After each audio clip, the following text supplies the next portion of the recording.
Hello everybody and welcome back to my channel. Today I'm doing my first double movie review and probably my one and only one, and this time I'm going to review both Equestria Girls and My Little Pony the movie 2017 version. Now last night I said in the coming soon video that I read both of the plots from Wikipedia, but as I tried I knew it would take a very long time and there were some words I couldn't pronounce, so yeah, I decided not to do it. I will say both of the stories, but try and shorten it out, so yeah, that way it wouldn't be so long at all compared to my first attempt. So yeah, this is probably like my third attempt, I'm guessing. Yeah, my third attempt. So yeah, anyways, let's go and explain the Equestria Girls story. Twilight goes to the Crystal Empire, and her crown gets stolen by Sunset, and she goes into the human world and tries to find ways to get the crown back, and she runs into the human version of her friends, and she says that she's going to be in the fall formal, and which they did, in order to get the crown back, obviously. And there was the cafeteria song, and oh yeah, before the cafeteria song, when she was in the library, Sunset made a plan to, like, humiliate her and just, you know. Then after that, they did the cafeteria song where they helped Twilight win the crown back. Well, to the others, they didn't know that it was a stolen crown. They just helped her because it'd be a nice thing to do and stuff. Plus, the cafeteria song is catchy. And so they do that, and that night, well, not that night, well, that day when, I can't remember. Alright, Twilight admits to the human version of her friends that she's a pony, and they love that. Yeah, that's what I was trying to search for. But yeah, I try not to make it bland, okay? I'm not going to make it bland like before, right? So yeah, then they go to the fall formal, and Spike gets kidnapped, and then there's the big battle where Sunset turns into a she-demon, and she invades the school and so on, but then Twilight and her human friends stop her, and they get the crown back, and they go back to Equestria, and that's how the movie ends. So yeah, I tried to shorten it out because, like I said, if I read both of the plots from Wikipedia and just explain a whole bunch, then yeah, it'd be a very long time. So yeah, sorry I hit my mic. So yeah, but I hope you're okay with this. I tried to explain as good as I can. Now let's go and explain the My Little Pony movie plot. Excuse me, there's a burp coming. Okay, I'm good. So in My Little Pony the movie starts off with the Friendship Festival, and Tempest Shadow invades and runs them out of Canterlot, and Tempest gets three of the princesses with stone, and except Twilight, which they escape, and they end up in the desert, and then we see the Storm King in this call thing, and Tempest goes out and tries to find Twilight in order to complete the magic for the staff thing. And Twilight and her friends end up in Cluestown, which we meet Capper, and then when we realize Capper was just selling them in the first place, and we get the Here's Johnny reference from Virgo, and Tempest finds them, and then they escape and goes on to Captain Solano's ship, which they were about to be thrown overboard to, yeah, the lunch pit. Alright, that's lunch! Yeah, that's hilarious. But, oh yeah, and Capper does defend.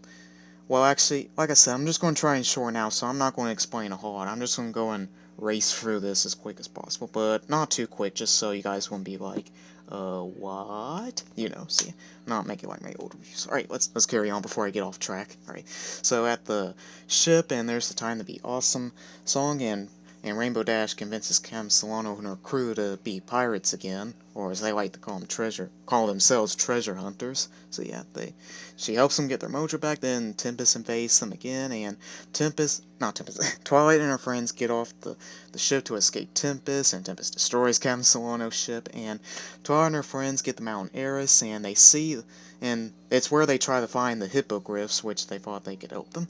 So yeah, and then they find a mysterious noise, and they see a creature which went into the water. Then there was this drain with toilet sound effects, and they end up in the ocean because, yeah, the drain just took them in. Then they run to a sea pony named Princess Skystar.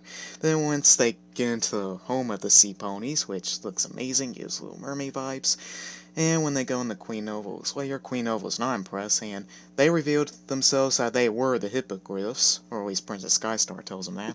Then they show them how they turn into sea ponies, and of course Twilight and her friends get turned into sea ponies just to see how hippogriffs did it, and it's with that purple magic pearl and stuff. So yeah, and then Twilight's like, we can use it, but Queen Novel just refuses, and Twilight comes up with a plan to try and steal the pearl, quote-unquote steal, so yeah. She let her friends distract Princess Skystar, even though her friends didn't know that she was stealing it, so yeah, they just went ahead and cheered up Princess Skystar because she thought that they would stay with them forever and stuff, so yeah. But then when they realized that Twilight stole the pearl, Queen Novel kicked them out, and then Tempest kidnaps Twilight after Twilight and Pinky's argument and stuff. That put the friendship on hold. Then Twilight goes back to Ponyville, or at least Tempest takes her back to Ponyville just so they can do this magic thing for Storm King's staff. And Spike tells Twilight's friends that she's been kidnapped, and of course Capper, Cam Solano, and Princess Skystar come out and help, and meanwhile in Canterlot, and there's also the pony version of Sia, which is Songbird's Serenade, which I forgot to mention at the beginning. But yeah, that's right. I'm showing this out, so yeah. I'll explain everything afterwards, so yeah. And those two that seen both these movies, you would know what I mean, so yeah. And then, meanwhile, in the castle, Storm King gets all the magic from all four of the princesses and uses the magic. Then Twilight's friends, Capper, Solano and her crew, and Princess Skystar sneak in with the cake, and then there's the battle.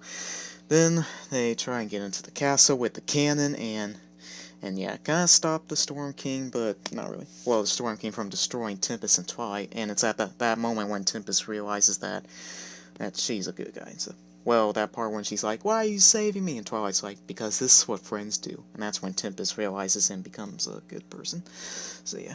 And then they try and stop the Storm King. Twilight gets the staff, and we all think everything goes back normal till the Storm King comes up and nearly turns into stone till Tempest stops him. And when he's turned into stone, he literally crashes to the ground. And Twilight and her friends save Tempest and turn her back. Then they fixed everything. Then we get the Rainbow Song by Songbird Serenade, aka the pony version of Sia. Then there's the thing where Tempest is like, I want to show you what I can really do, and it's the fireworks, even though we did see it before, but she used those fireworks for bad, and this is where she used them for good. So yeah, she does that, and then there's an ending where she's like, "My real name is Fizzlepop Berry Twist," which is hilarious, and Pinkie Pie's is like, "That's the best name ever," and the movie ends. Alright, so that was both Equestria Girls and My Little Pony the movie.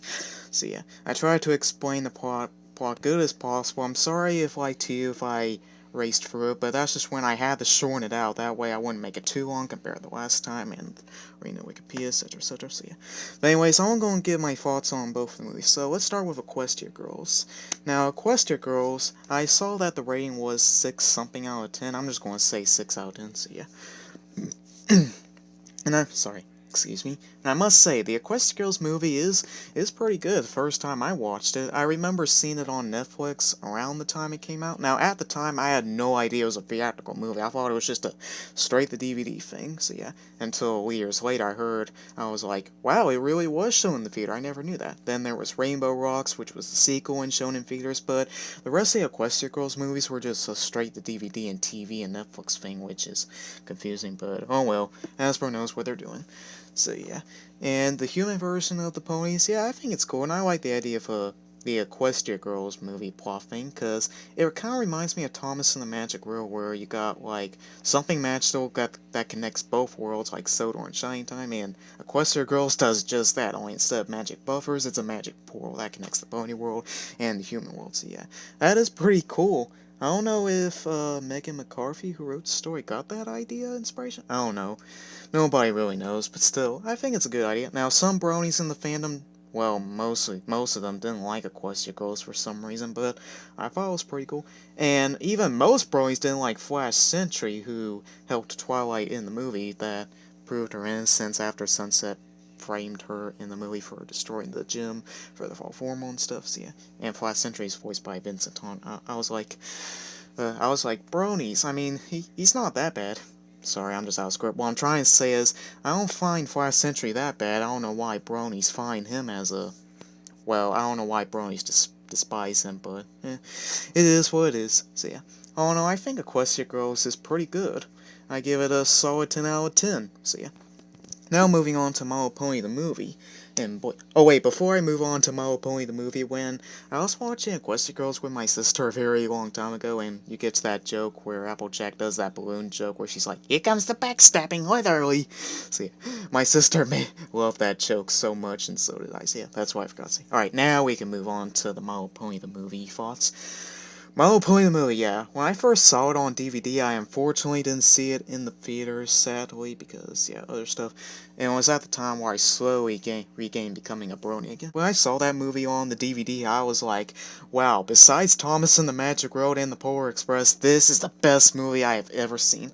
And of course, I said this in my brony story a while back, but for review purposes, I'm saying it again. So yeah, I thought My Little Pony movie was like the best movie I've ever seen, and Megan McCarthy did a really good job on the story. And also, fun fact, Equestria Girls and My Little Pony the movie are directed by the same director, Jason. So yeah, that's a coincidence. So yeah.